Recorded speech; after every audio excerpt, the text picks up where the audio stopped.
parler beaucoup de l'union indispensable des forces positives.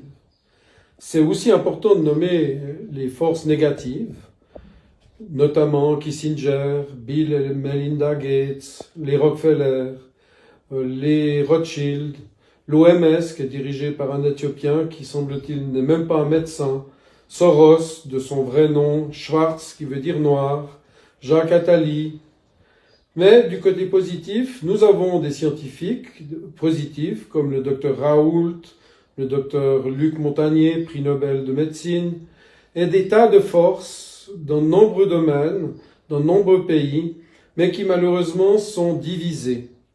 Et j'aimerais faire un message à toutes ces forces. Je ne vais pas les nommer pour pas justement contribuer aux divisions, mais s'il vous plaît, unissez-vous, unissons-nous contre ces forces ténébreuses. Mais on n'a pas besoin d'avoir tous des personnes, nous sommes ouverts à toutes les religions, toutes les foi, toutes les croyances, toutes les spiritualités, même des absences de spiritualité. Mais en tout cas, une chose est sûre, et je pense que là-dessus on peut s'unir, il y a des forces ténébreuses que j'ai nommées au début de cette vidéo. Pour gagner contre ces forces ténébreuses, qui en plus sont des milliards, il faut s'unir à notre échelle, petite, avoir l'humilité de savoir qu'on n'est rien, qu'on est très faible, mais plusieurs petits ruisseaux font des grandes rivières et même des grands fleuves. Et nous avons prouvé récemment qu'avec des petites actions de petites personnes qui sont gentilles, qui sont positives, qui croient en ce qu'elles disent, nous arrivons à bloquer ces milliards. Et le jeu en vaut la chandelle. C'est notre avenir qui est en jeu, c'est notre santé qui est en jeu, c'est notre civilisation qui est en jeu. Nous avons besoin de toutes les bonnes volontés, sans violence, comme Gandhi notamment ou le Christ nous ont montré. On peut gagner sans violence, avec l'amour, avec la prière. Et notamment, il y a une pétition maintenant qui circule, qui est endossée par la Maison-Blanche, par de nombreuses forces au niveau du monde, une pétition contre le plan ténébreux de Bill et Melinda Gates. On peut même peut-être changer le cœur de certains de ces puissants qui sont dans la noirceur, qui sont dans l'ombre, qui sont dans ces obscures clartés. Ils se croient des illuminés, ils se croient des initiés, mais en fait, ils sont sous le contrôle d'une force ténébreuse que nous appelons Satan, mais qui s'appelle aussi en grec diabolos, qui veut dire le diviseur. Le diabolos, c'est la division. Et c'est intéressant de voir que la bonne monnaie, la monnaie qui est qu'un symbole, dans l'histoire s'appelait symbolon.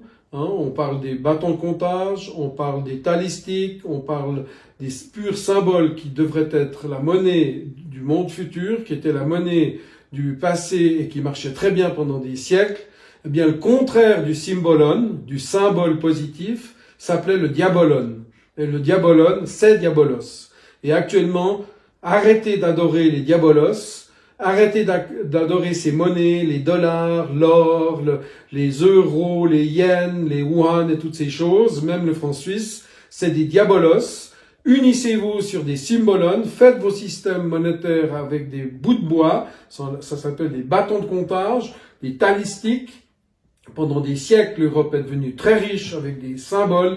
La monnaie ne doit être que des symboles. N'adorez pas la monnaie. N'adorez pas les adorateurs de la monnaie. Détachez-vous des banquiers qui sont derrière ces milliardaires et qui vous écrasent l'esprit, qui ont acheté les télévisions, qui ont acheté les journaux, qui ont acheté les philosophes, qui ont acheté les universités, qui ont acheté les chercheurs, qui ont acheté le politiquement correct, qui s'appelle maintenant le sanitairement correct, qui vous volent toutes vos libertés en vous promettant une pseudo-liberté, une pseudo-sécurité de la santé.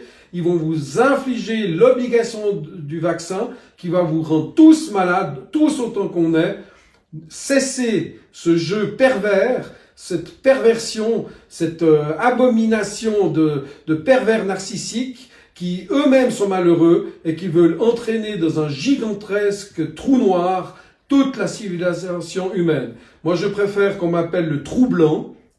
Troublant dans le sens, ça vous trouble ce que je vous dis, vous êtes troublé, mais en même temps, le troublant, c'est positif, c'est le contraire du trou noir dans lequel le monde entier est en train de tomber, remonter la pente, pénétrer dans une spirale positive, vertueuse d'amour, d'entraide, de partage. Partagez cette vidéo sans violence, nous les bloquerons. Merci de votre écoute.